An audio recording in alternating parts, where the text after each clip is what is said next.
Ethan Caldwell, the CEO of Summit National Bank, stepped out of his sleek black sedan, adjusting the plain navy blue suit he had chosen for his undercover visit.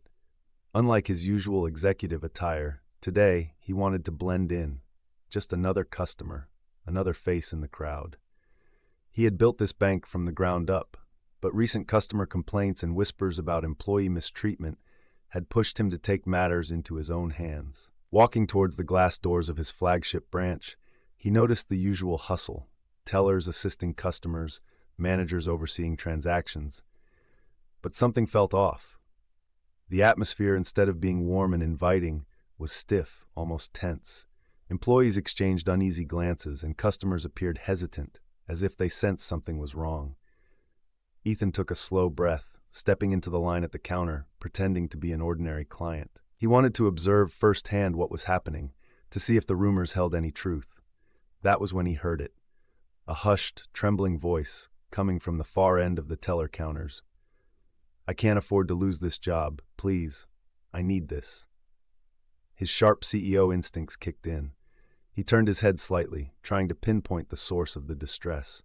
A young woman, her blonde hair pulled into a tight ponytail, was speaking in a near whisper to a stern-looking bank manager. Her hands trembled as she clutched a piece of paper, her eyes glistening with unshed tears. Ethan narrowed his eyes. Something was very wrong here. He wasn't just here to observe anymore. He was here to uncover the truth. Ethan edged closer, pretending to check his phone as he listened to the conversation between the young teller and the manager. Her voice was laced with desperation. "Please, Mr. Reynolds," she pleaded. "I just need a little more time. I promise I'll fix the error." The man, who Ethan assumed was the branch manager, crossed his arms, his expression cold and unyielding. "Sophia, I've already given you a warning. A shortfall of $200 in your till is unacceptable. Either you cover it out of your own pocket by the end of the day, or you're done here." Ethan's jaw tightened. He had strict policies about fairness in the workplace. Employees were never supposed to be forced to pay for registered discrepancies without an investigation. This was not how his bank operated. Sophia swallowed hard, her fingers tightening around the piece of paper in her hands. "I don't have that kind of money," she whispered. "I barely have enough to pay rent this month." The manager let out an exasperated sigh. "Then maybe this isn't the right job for you." Ethan clenched his fists. His heart ached for the young woman, but he knew he couldn't reveal himself yet. He needed to see how deep this problem ran. Just then, a security guard approached. "Sir, is there a problem?" he asked the manager. Reynolds shot Sophia a glare before turning to the guard. "Not yet. But if she doesn't come up with the money, there will be." Ethan had seen enough. He was about to step in, but he knew he had to be smart about it. He needed more information, more proof, before making his move. Ethan watched as Sophia's shoulders slumped. She turned away from the manager, wiping at her eyes as she hurried back to her station. The frustration and helplessness on her face were all too familiar. He had seen that look before in employees who had been mistreated by those in power. Taking a deep breath, Ethan decided to observe a little longer before stepping in. He walked up to the counter where Sophia was stationed, pretending to be just another customer. "Good afternoon," she greeted, forcing a polite smile. "How can I help you today?" Ethan noted the slight tremor in her voice, the way her hands nervously fidgeted with the edge of the counter. He could tell she was barely holding herself together. "I'd like to withdraw some cash," Ethan said casually, sliding his bank card across the counter. As Sophia processed his request, Ethan lowered his voice. "I couldn't help but overhear earlier. Are you okay?" Her eyes widened in surprise, and for a moment she hesitated. Then, with a quick glance toward the manager's office, she sighed. "It's nothing," she muttered. "Just some work issues." Ethan could tell she didn't trust him enough to open up yet. He decided to press gently. "That didn't seem like nothing," he said. "Does this happen often?"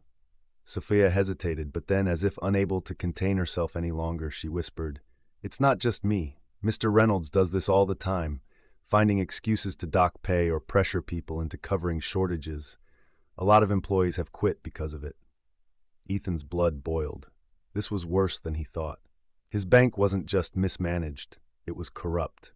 He took his cash and nodded at Sophia. "Thank you," he said, his tone firm. "I'll be back."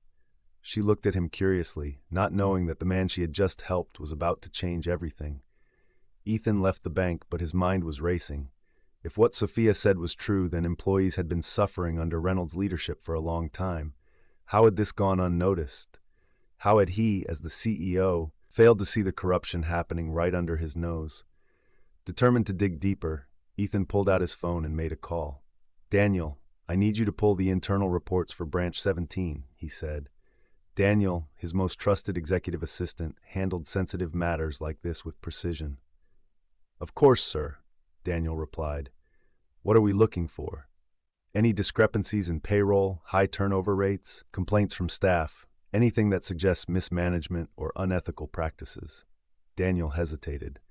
"That specific branch has had a few flagged reports in the past, but nothing concrete." "Then we'll make it concrete," Ethan said firmly. "I have a feeling we've been looking at the numbers, but not the people." He hung up and decided he needed more than just reports. He needed to witness it firsthand. So instead of heading home, Ethan walked into the coffee shop across the street and sat by the window, keeping his eyes on the bank. He wanted to see more, to understand how Reynolds operated when he thought no one was watching.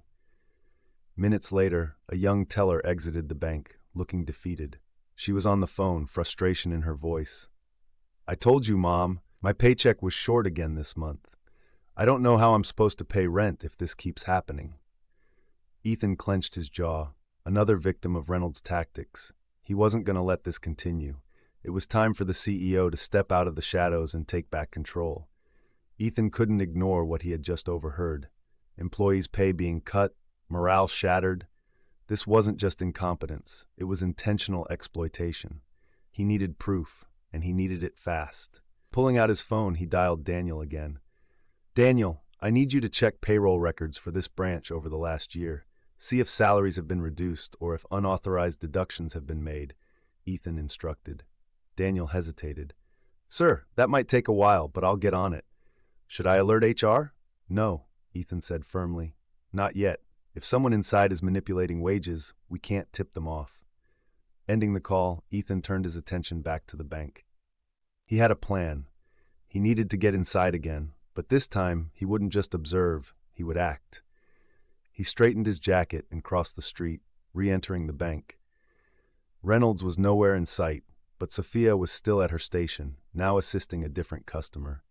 Ethan noticed how tense she looked, glancing toward the manager's office as if expecting trouble at any moment. A commotion at the far end of the bank caught his attention. A middle-aged man was arguing with the teller.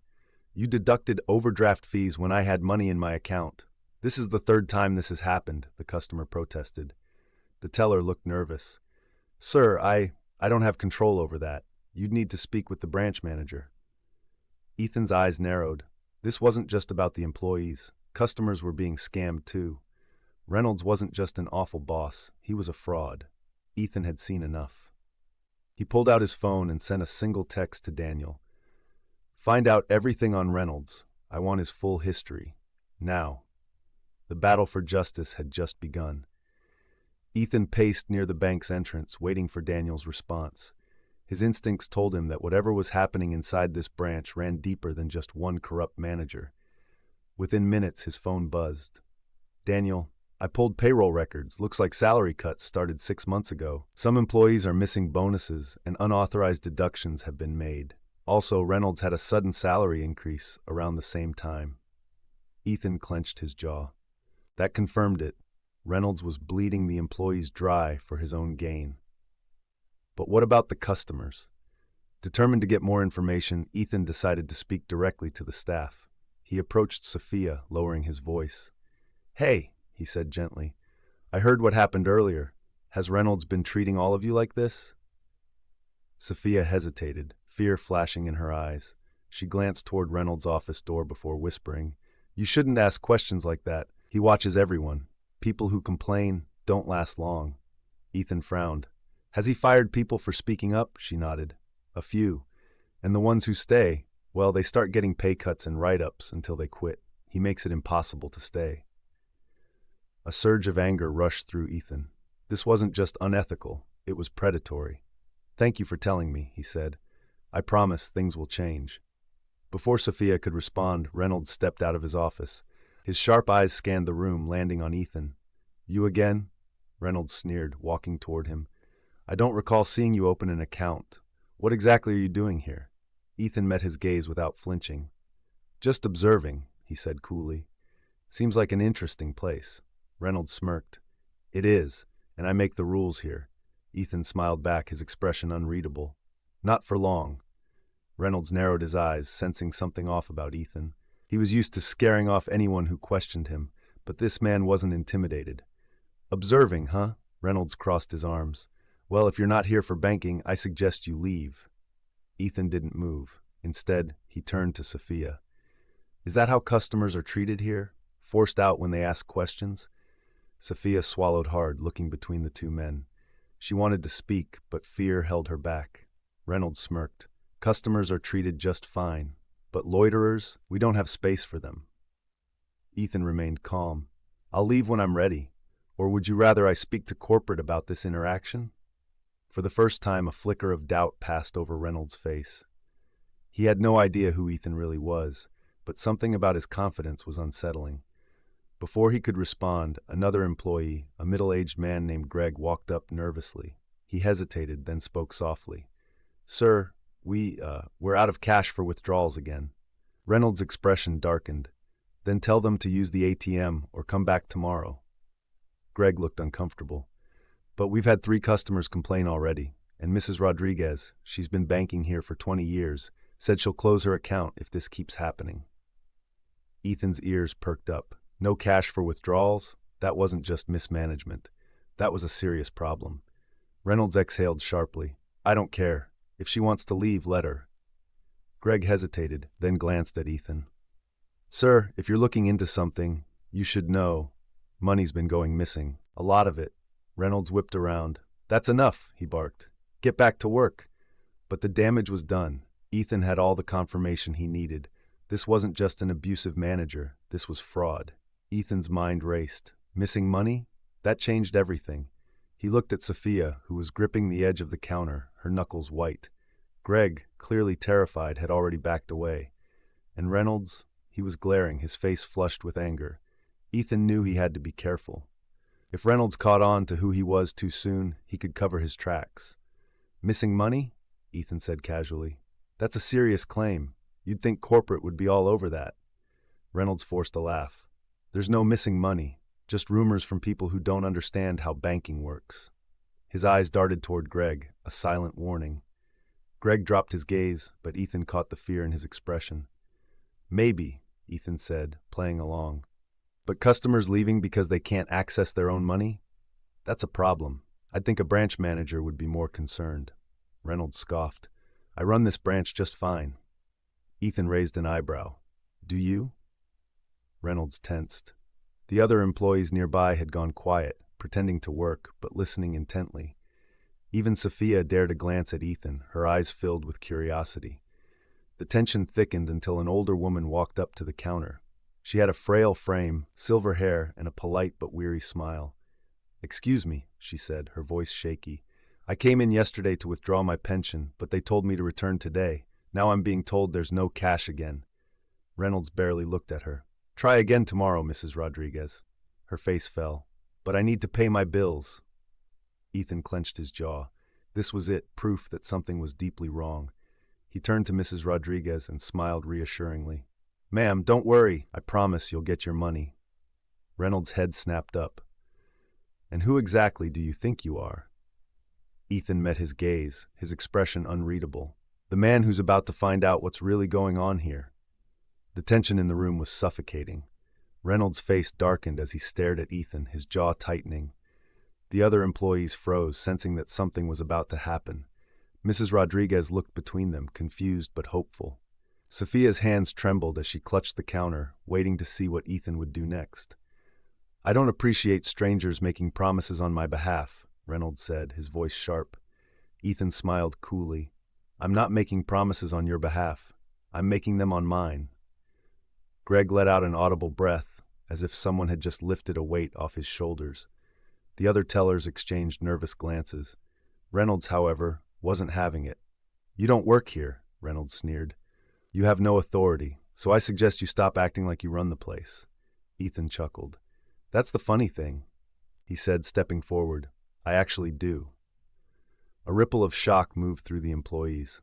Sophia's eyes widened. Greg almost choked on air. Reynolds blinked, then scoffed. Excuse me? He said with a forced laugh. That's ridiculous. Ethan reached into his pocket and pulled out his wallet. Slowly, he unfolded a sleek black ID card and placed it on the counter. Ethan Coleman, Chief Executive Officer, Ridgeway National Bank. Silence. Reynolds' smirk faded in an instant. His face paled as he stared at the name, then back at Ethan. This, Reynolds stammered. Ethan crossed his arms. Now let's talk about these missing funds, the mistreatment of customers, and why a senior citizen is being denied her own money. The employees exchanged looks. Some looked excited, others relieved. Sophia, however, looked like she might burst into tears again, only this time out of sheer relief. Reynolds gulped, his confidence crumbling. Ethan gave him a cold stare. I think it's time for some answers. Reynolds' face was frozen in disbelief. The color drained from his cheeks as he stared at the ID card on the counter.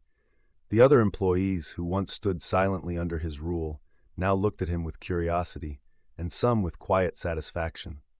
Sophia wiped her eyes, hardly believing what she had just heard. The man who had stood up for her wasn't just another customer, he was the CEO of the very bank she worked for. I didn't know. Reynolds finally managed to stammer, his voice shaky. Mr. Coleman, if I had known... Ethan held up a hand, silencing him. That's the problem, isn't it? He said coolly.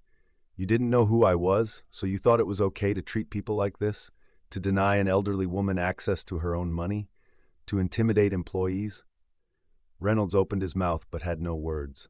The weight of his actions was sinking in, and the employees around him seemed to sense it. Some of them took a step back, as if distancing themselves from what was about to happen. Greg cleared his throat.